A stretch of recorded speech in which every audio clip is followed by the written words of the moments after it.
Welcome to my channel. Today we are training lower body, which is going to be a glute and hamstring focused workout. So if you're ready, let's go.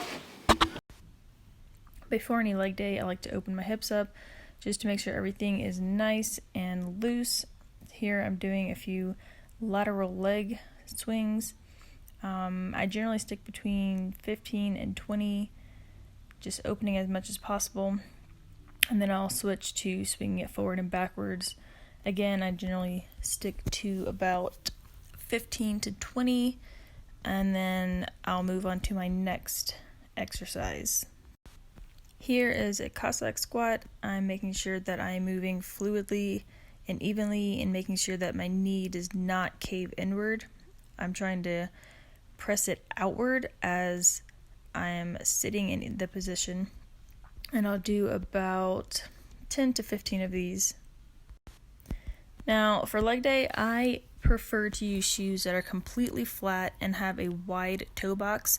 I feel like this gives me more control over my feet and being able to spread my feet evenly over the ground. I'm wearing Metcons by Nike. They are fantastic and the best shoes I have lifted in ever. I would definitely recommend getting a pair of these if you have not already gotten a pair. Here I am performing hip thrust. I like to keep hip thrust as one of the first exercises that I do in my lower body routine. I'm warming up here with my first set with 45 pounds plates on each side, and I'm doing 15 reps.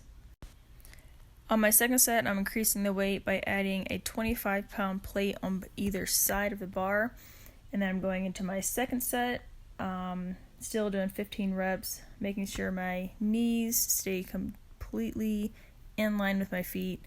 Keeping your knees in line with your feet will definitely help to keep the work in your glutes versus feeling it in your hamstrings or your quads.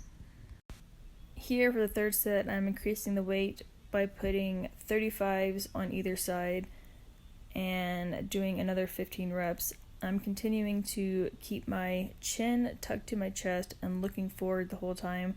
This is going to help to keep you from overarching your back on the way up and overextending your spine.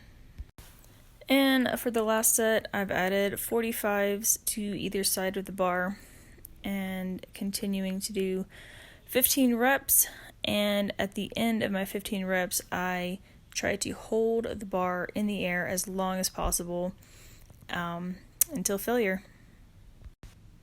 Between each of my hip thrust sets, I superset it with this combo of an RDL into squat variation, making sure to hinge at my hips and keeping my back flat the whole time, my core tight, and making sure that my lats are engaged the entire time, not letting your upper body cave forward.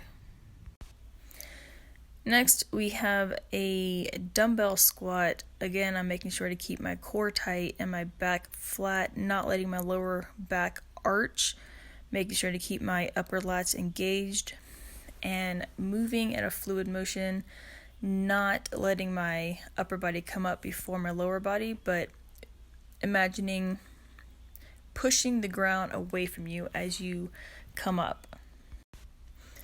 And for this superset, we are doing a back extension. With this one, if you round your back and point your toes outward, it's really going to be able to target your glutes. So you're lifting with your glutes. You're not lifting with your back. You're lifting only with your glutes and only lifting as high as you can go while keeping your glutes engaged. And then we're going into a single leg RDL. This is really going to hit the hamstrings. The key here is to not go so far down that your back rounds at the top or your lower back. You only want to go as far down as you can go until you feel that stretch in your hamstring, but also being able to keep your whole back flat and your core tight. And our third superset is frog pumps. you want to bring your feet together and bring them as close to your body as possible. That is comfortable for you. And you want to keep your chin to your chest looking forward. You can push your elbows into the ground, and then you just want to lift your hips. You don't want to arch your back, so keep your core tight and your back flat. You're just hinging at your hips. And for the last superset, we're doing cable kickbacks. Here I am doing a cable kickback with my leg externally rotated, which means my foot is turned outward. So my toes would be pointing away from me. And then supersetting it with straight leg kickbacks, meaning my foot is going straight back behind me. There's no internal or external rotation. And again, making sure to keep my back flat and my core tight. You're only bringing your leg as far up and back without having your back arch. And here is just another angle to show what it looks like to have your foot externally rotated with your toes pointing away versus kicking straight back with your not internally or externally rotating anything. And for a little finisher burnout session, I did the seated abduction machine. I did a few reps leaning back, sitting straight up, as you see here, and then I proceeded to lean forward.